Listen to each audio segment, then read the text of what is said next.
Malawi Today.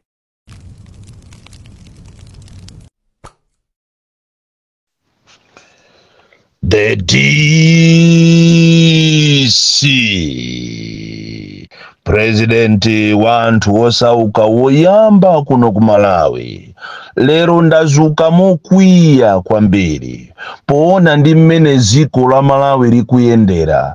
Ziko lizikuoneka kuti tayambamo chibwana, tayambamo kusakhwima chifukwa ndi mmene mavuto alili muno Malawi. Ifeyo akuluakulu tikanapanga zinthu zonena kuti the next generation izapeze ziko labwino, ziko la mkaka ndi uchi, ziko lowakomera ana amene nthawi imeneyo zikufunikira kuti tizipange pano. Ndipo inu mavuto mmene alili tapitani ku Chipiku, muchipite ku Chipiku cha Kuzomba mukaone kuti Chipiku chimene President Chakwera anagwirako ntchito nthawi imeneyo lero ayamba kugulitsamo nkhuni. Ndi pamene mungaziwe kunena kuti khobwe ni khobwe, nyemba ndi nyemba. Khobwe ndi nyemba sizofanana. Ziko ili laonongeka kwambiri, economy ya ziko sili bwino, kwacha sili bwino. Ndalama kuitenga ndalama yambiri 100,000 kuti ukagule nayo chinthu ukoza kugula zinthu zosakwana mu jumbo ya ing'ono ijayo. Ndi pamene tikamakuuza nikunena kuti uyu Chakwera iyi waliwononga ziko ili. Ndiye pali ena achi amatama amapita kumakanena kuti boma ndilo mweri palibe kusintha boma. Akuluakulu Malawi muno tili ndi chibwana cha chikulu kwambiri, chibwana cha Mchombolende. Lero ndicheza ku chipani cha UDF komanso chipani cha DPP. Zikuoneka kuti muzipani ziwiri zimenezi muli anthu osakhwima nzeru, amene akufuna kuyalusa history, amene akufuna kuyalusa mitundu, amene akufuna kuyalusa ziko. Muli ndi chibwana kwambiri ku UDF komanso ku DPP.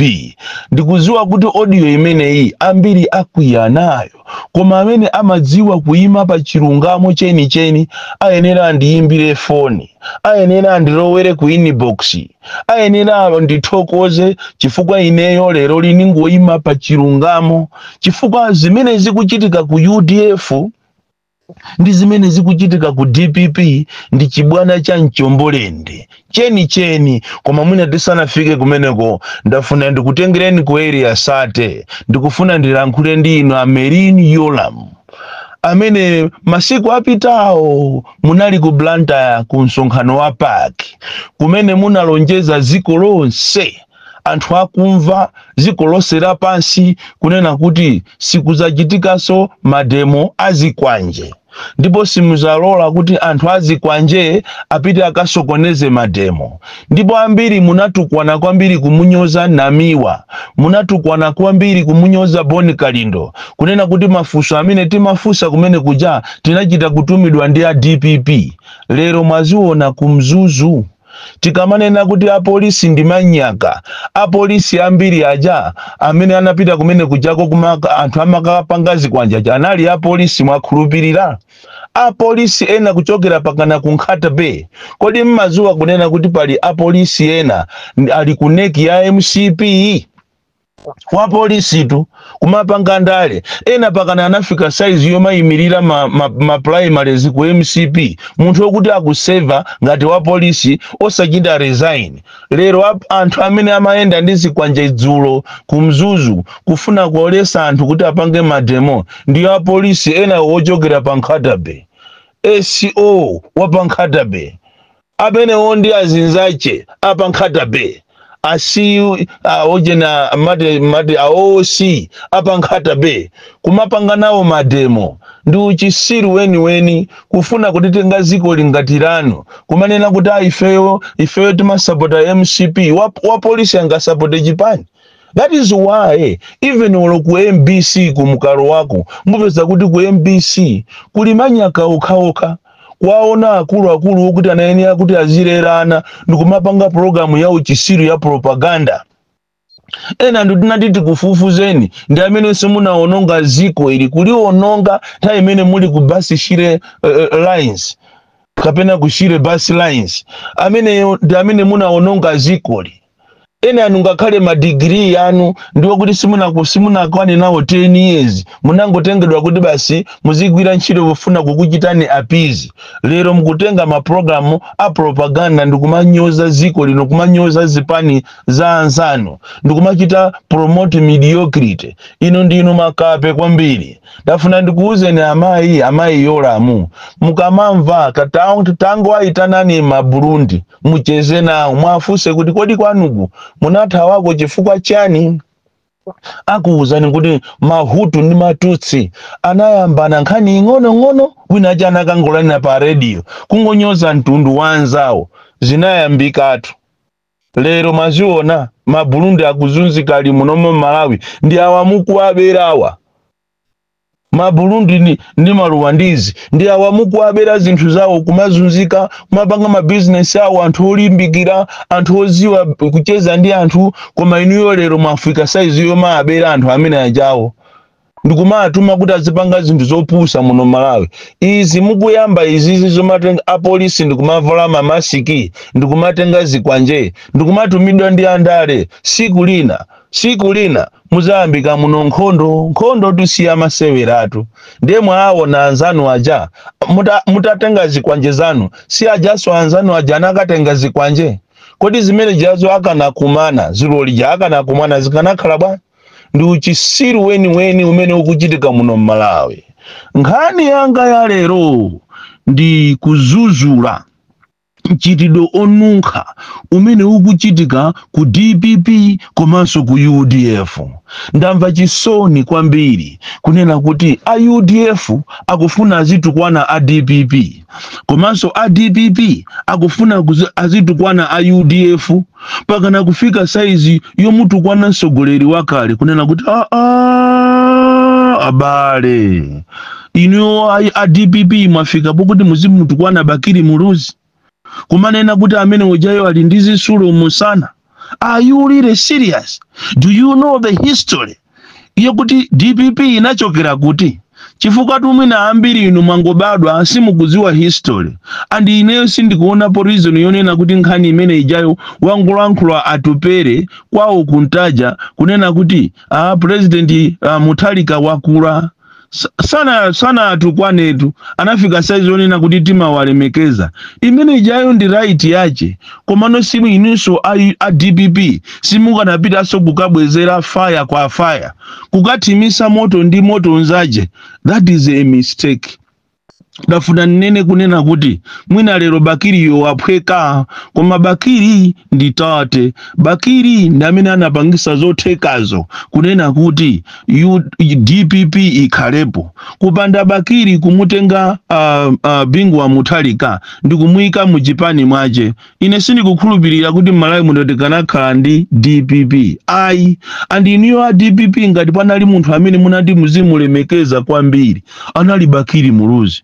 Andi sindikudziwa kunena kuti kodi pate hierarchy yanu mmapangana zotani chifukwa mwambo wa Zulu uja unali ukangolandira ma certificate amene anayenera kulankhula kumene kujago anali a secretary general ndikuwazusa a vice president ya Southern Region. Chopitira pene paja ndikumakala zimene ja ndikumakala mwa mukupsya mtima kumakhala ngati bufuna muzimenyana ndi anthu. You need to lower the political temperature. Ndani watu weni inu wa UDF, ndani wanu si DPP. Inu wa DPP, ndani wanu si UDF. Ndani wa Malawi muno Malawi mofuna kunena machilungamo chake ndija imachedwa kuti MCP ndi president wao Chakwera ndi ma ministers yao amene aononga ziko lino kungoti to anthu timafuna tisayima ime pa chilungamo. Inu wa DPP simukana menyana ndi ya UDF. UDF simungatukwane ujeni Peter wa Mutharika. Inu a DPP simungatukwane ujeni uyu Bakiri Muluzi. Usawi chani inu zona iniyo nditu mukaime nditu musonkhana kumaka mutukwana Bakiri Muluzi kumana kuti aba iwe ukuyendera ndodo olo Bingu yo anati azuke sagwesa msozi. Bingu anati azuke sagwesa msozi ndi chibwana cheni olo munati mukafufuze mu history eni akuuzani kunena kuti ayawo komanso alomwe ndi anthu amozi. andi zimene mukupanga zikhaya mwachita kupepetulidwa kha MCP wakusambirane mankhwala andi inu a UDF ndikufuna mupite ku emergency meeting mukakambirani mukanene kuti kodi zimene zachitika ndi chani, kodi chachitisa chimene zizi ndi chani, kodi ifeyo tikupanga zinthu zowakomera Amalawi. Chifukwa nkutheka kunena kuti anthu ambiri magrocery awo amagwa chifukwa chosapanga stock taking. Nchimozimozinso makampani ambiri amagwa chifukwa chosapita reflect. Chimozimozinso kuzipaniku munayenera kuti muzikhala ndi stock taking. Mukapanga nsonkhano uja ndikupita ndikukapanga postmortem. Kodi zimene talankhula pa nsonkhano zija Amalawi akondwera nazo? Kodi chikupangisa Amalawi kuti azikhala ngati akuwukira ndi chani? Kodi ifeyo a UDF mmene misonkhano yayamba atupere ikukoka Amalawi, ikulankhulira Amalawi, ikupanga zimene Amalawi akufuna? The reason why timayambisa zipani is kuyimirira anthu. Koma mwina kuno ku Malawi timafuna kuyambisa zipani ndikuchita advance personal ideas and agendas. Tikuyenera tiphunzire kunena kuti pamene tikupanga zipani tikuyenera tikhale ndi ma ideas, tikhale ndi welfare manifesto imene ili ndi welfare ya anthu. Kodi chachitika ndi chani? Ndikoyamba kuti atupere apangise misonkhano, nanga misonkhano ina ija bwanji samamunyoza anthu. Itu ndiye chilungamo chaketu, mupite ku postmortem. Kodi direction imene tikufuna kutenga ife a UDF yofuna kukapanga mgwirizano khala ndi chipani china, imene ndi direction yabwino? Chimozimozinso inuyo a DPP munayeneranso muchite reflect. Kodi kuchipani kwathuku ma agenda athu amene tikufuna tibwerere mboma ndi ati? Chifukwa tu agenda sikutukwa natu president wakale, agenda sikutukwa natu ma opponents anu. Ndipo iniyo nonse ndi a opposition. Does it make sense kuti a opposition okauka muzitukwanizana instead of joining hands and attack a common enemy? Because common enemy watu si Bakiri Muluzi. Common enemy wanu iniyo a DPP si a UDF. Common enemy wanu si uja wa UTM, si wa Ford, si Nankhumwa, si Maikolo ndiye bola so naye mbola na madrama yemwe amene amavina yotu amalankhula zanzeru pa sonkhanotu. Chifukwa tinene chilungamoto Maikolo sanapite kukatukwana anthu pa sonkhano. Maikolo amangothira mfundo zache ukuni majoko wache monga amene anapangira kuzomba kuja kuti koma azimayi mwaduka bwino kwambiri.